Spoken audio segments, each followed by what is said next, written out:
Eles trabalham com várias fazendas, mas ele inclui, no circuito da carne, aquelas que fornecem o maior número de cabeças.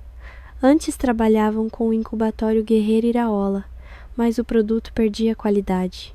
Algumas cabeças dos lotes que eles governavam eram violentas, e quanto mais violentas, mais difícil de atordoar. Ele visitou o incubatório de Todd Voldelig quando teve que realizar a primeira operação, mas é a primeira vez que o inclui no tour da carne. Antes de entrar, ele liga para a casa de repouso do pai. Ele é atendido por Nélida, uma mulher que lida com coisas que realmente não lhe interessam com uma paixão exagerada. Sua voz é elétrica, mas por baixo ele sente um cansaço que a corrói, a consome. Ela diz a ele que o pai está bem, Dom Armando chama. Ele diz a ela que vai visitá-lo em breve, que já transferiu o dinheiro daquele mês. Nélida diz-lhe, querido, não te preocupes, querido. Dom Armando é estável, com as suas coisinhas, mas estável. Ele pergunta a ela se por petiscos ela quer dizer episódios. Ela diz a ele para não se preocupar, nada que não possa ser tratado. Ele desliga e fica no carro por alguns minutos. Procura o telefone da irmã dela. Ele vai chamá-la, mas se arrepende. Entrar no incubatório. É o gringo, o proprietário, diz-lhe que o desculpe, que veio um alemão que quer comprar um grande lote, que ele tem que lhe mostrar a fazenda e explicar por que ele não entende nada.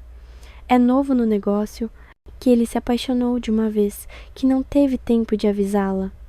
Ele responde que não importa, que os acompanha. O gringo é desajeitado, ele anda como se o ar estivesse espesso demais para ele. Não mede a magnitude de seu corpo. Ele colide com as pessoas, com as coisas. Transpirar muito. Quando o conheceu, achou um erro trabalhar com aquele incubatório, mas o gringo é eficiente e é um dos poucos que já resolveu vários problemas com os lotes. Ele tem esse tipo de inteligência que não precisa de refinamento. O gringo o apresenta ao alemão, Egmont Schrey. Eles se cumprimentam com um aperto de mão. Egmont não encontra seus olhos. Ele está com uma calça jeans, que parece ter acabado de ser comprada, e uma camisa muito limpa. Sapatos brancos. Ele parece deslocado com sua camisa passada e cabelos loiros grudados em seu crânio. Mas Egmont sabe. Ele não diz uma palavra. Porque sabe, e aquelas roupas, que só seriam usadas por um estrangeiro que nunca pisou no campo, o ajudam a colocar a distância exata que ele precisa para planejar o negócio. Gringo pega o dispositivo de tradução automática. Ele conhece esses dispositivos, mas nunca teve a necessidade de usar um. Ele nunca pôde viajar. Ele percebe que é um modelo antigo, que tem apenas 3 ou 4 idiomas. O gringo fala com um aparelho que traduz tudo automaticamente para o alemão. Ele diz que vai lhe mostrar o canil, que eles vão começar com o garanhão. Egmont assente. Ele não mostra as mãos, ele os tem nas costas. Eles andam por corredores com gaiolas cobertas. Gringo explica a Egmont que um incubatório é um grande armazém vivo de carne e levanta os braços como se estivesse dando a ele a chave do negócio. O alemão parece não entender. Gringo deixa de lado as definições pomposas e passa a explicar as coisas básicas, como manter as cabeças separadas, cada uma em sua gaiola, para evitar episódios de violência, ferir-se ou comer-se. O dispositivo traduz com uma voz feminina mecânica. Egmont assente. Ele não consegue parar de pensar na ironia. A carne que come carne, abre a gaiola do garanhão. No chão, a palha que parece fresca e 2 lixeiras de metal presas às barras. Um com água, o outro, que está vazio, é para a comida. O gringo fala com o aparelho e explica que ele criou aquele garanhão de um atalho, que ele é da primeira geração pura. O alemão olha para ele com curiosidade. Ele pega seu dispositivo de tradução, um novo modelo. Ele pergunta qual seria a geração pura. Gringo explica que os PGPs são as cabeças nascidas e criadas em cativeiro e que eles não têm modificações genéticas nem recebem injeções para acelerar o crescimento. O alemão parece entender e não comenta. Gringo continua com o acima, que parece interessá-lo mais, e explica que os garanhões são comprados por sua qualidade genética, que ele os chama de garanhão, mas tecnicamente não é porque serve às fêmeas, ele as monta, mas ele diz a ela que o chama de atalho porque detecta as fêmeas que estão prontas para serem fertilizadas. Os restantes garanhões destinam-se a encher as latas de sêmen, onde o recolhem para inseminação artificial. O dispositivo traduz: Egmont quer entrar na jaula, mas se detém. O garanhão se move, olha para ele e ele dá um passo para trás. O gringo não percebe como o alemão é desconfortável e continua falando. Diz que os garanhões são comprados de acordo com a taxa de conversão alimentar e a qualidade de sua musculatura, mas ele se orgulha de não ter comprado este. Ele o criou. Ele esclarece pela segunda vez.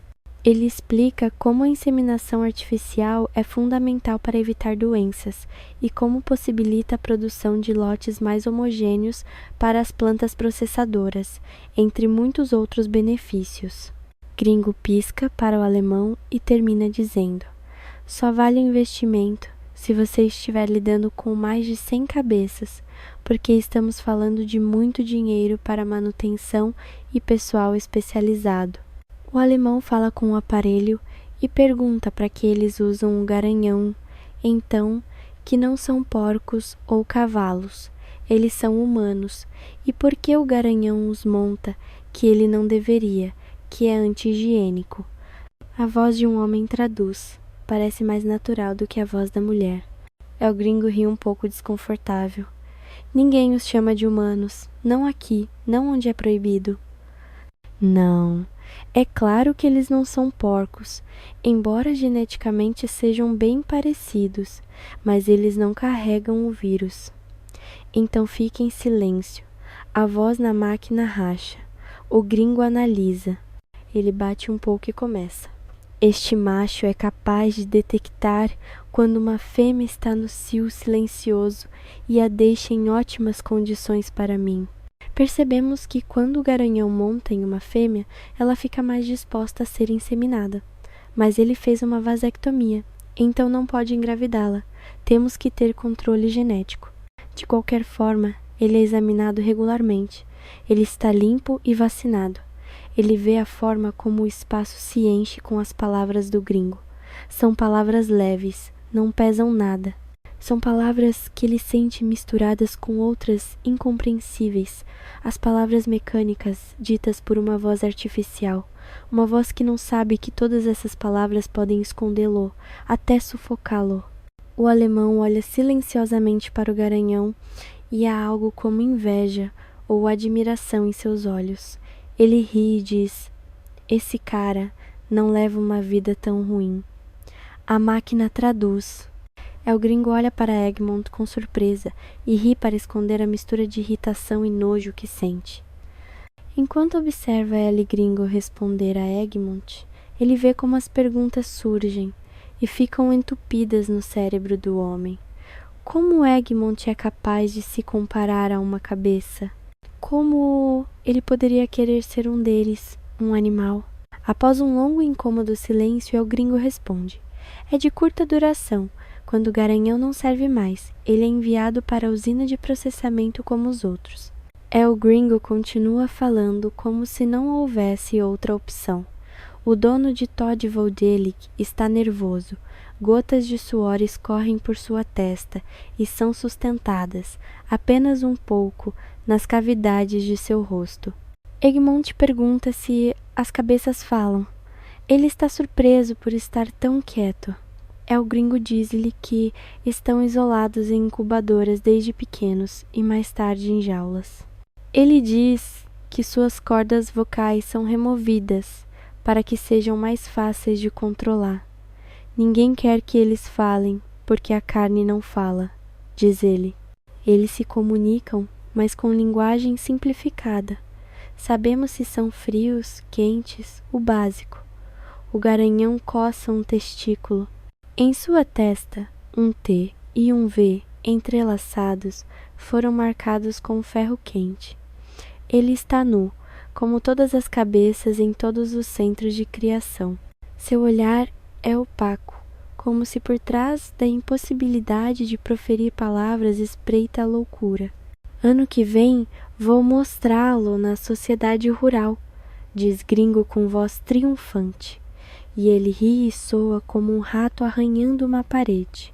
Egmont olha para ele sem entender, e ao Gringo explica que a sociedade rural premia as melhores cabeças das raças mais puras. Eles passam pelas gaiolas. O Gringo se afasta de Egmont e se aproxima dele, no momento em que pensa que deve haver mais de 200 no celeiro. E não é o único celeiro. O homem põe a mão em seu ombro. A mão é pesada. Ele sente o calor, o suor saindo dessa mão que está começando a molhar sua camisa. Em voz baixa, o Gringo diz: Tejo, escute. Vou enviar o novo lote na próxima semana. Carne premium, qualidade de exportação. Vou jogar alguns FGPs. Ele sente a respiração ofegante de El Gringo perto de seu ouvido. No mês passado, você nos enviou um lote com 2 cabeças doentes. A Food Standards Agency não autorizou a embalagem. Tivemos que jogá-los para os catadores. Krieg me disse para lhe dizer que se acontecer novamente, ele levará seus negócios para outro lugar. El Gringo acena com a cabeça. Vou terminar com Egmont. E vamos discutir isso, diz ele, e os leva ao seu escritório. Não há secretárias japonesas nem chá vermelho. Quase não há espaço na sala e as paredes são feitas de papelão. É nisso que ele está pensando, quando El Gringo lhe entrega um folheto e diz: Aqui, Tejo, leia isso, antes de explicar a Egmont que está exportando sangue de um lote especial de fêmeas grávidas. Ele esclarece que o sangue tem propriedades especiais. As grandes letras vermelhas do folheto dizem que o procedimento reduz o número de horas improdutivas da mercadoria. Ele pensa: mercadoria, outra palavra que obscurece o mundo. El Gringo ainda está falando. Ele esclarece que os usos do sangue de mulheres grávidas são infinitos. Ele diz que no passado o negócio do sangue não era explorado porque era ilegal, e que ele recebe uma fortuna porque quando o sangue é retirado de uma mulher, inevitavelmente ela acaba abortando depois de ficar anêmica. A máquina traduz. As palavras caem sobre a mesa com um peso desconcertante. El Gringo diz a Egmont que vale a pena investir nesse negócio. Egmont não diz nada, nenhum deles faz. El Gringo enxuga a testa com a manga da camisa.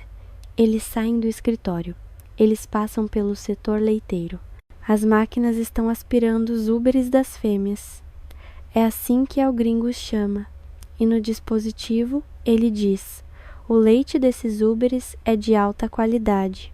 El Gringo oferece a ambos um copo, que só Egmont aceita, e diz: ordenado recentemente.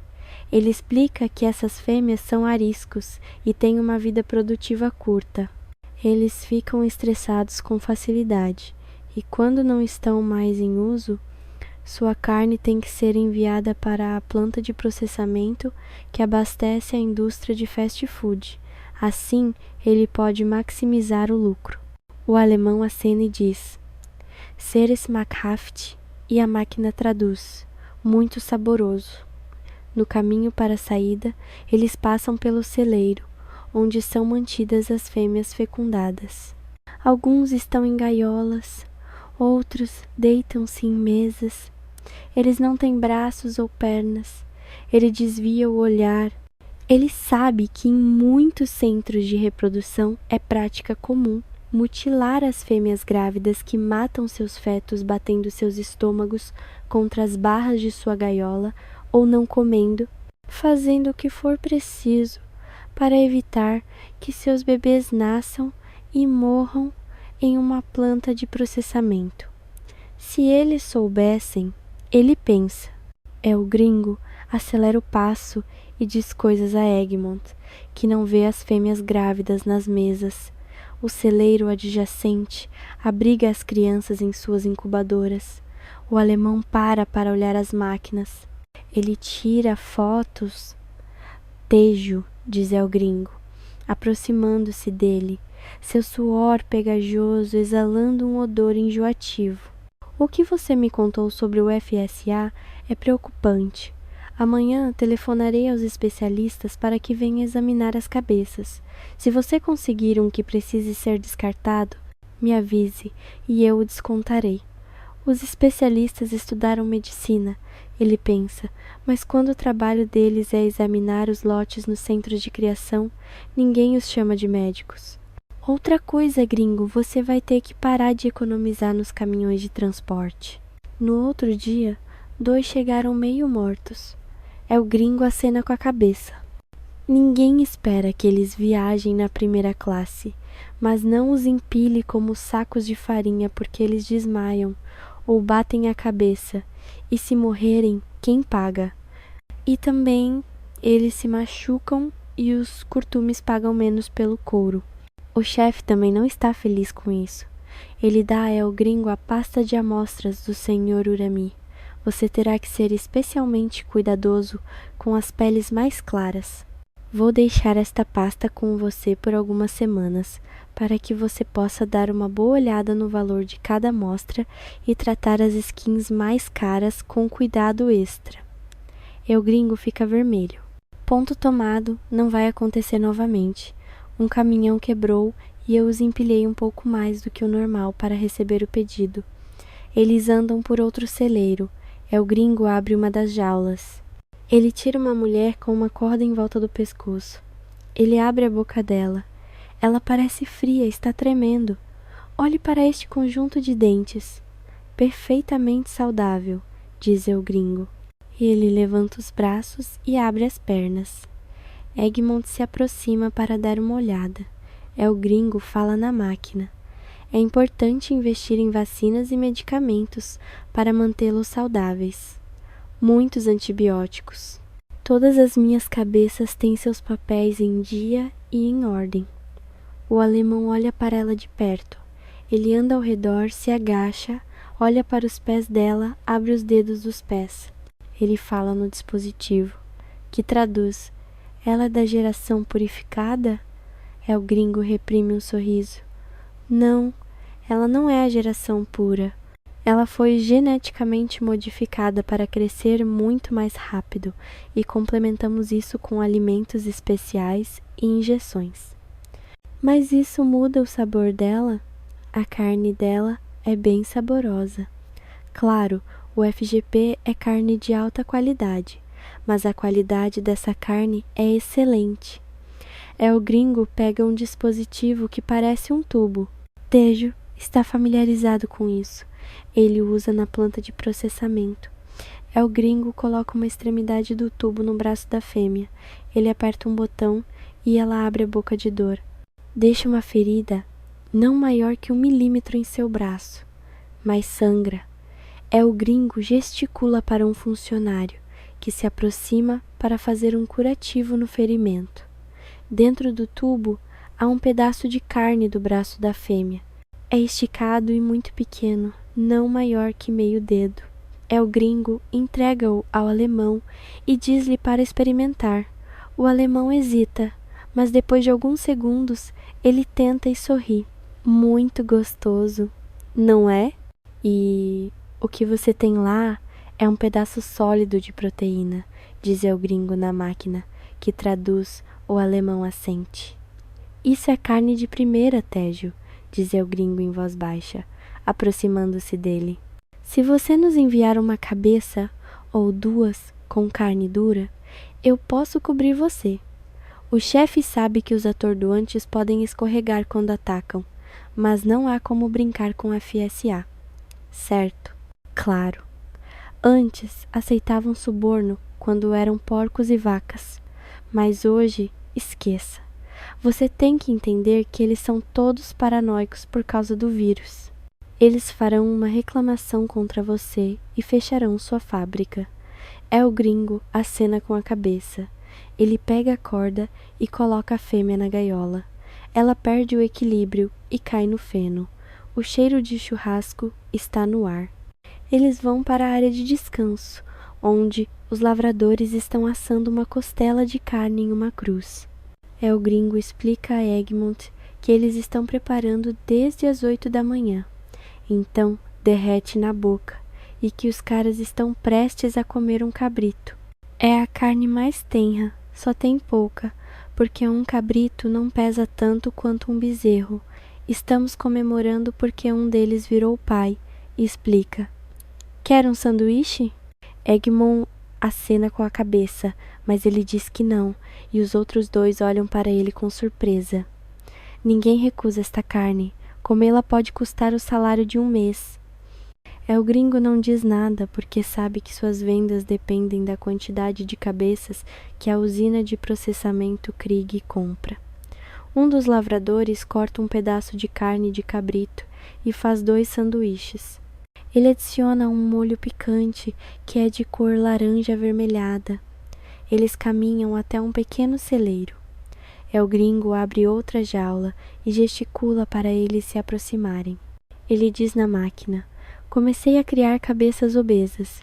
Eu os alimento em excesso para que mais tarde eu possa vendê-los para uma fábrica de processamento especializada em gordura.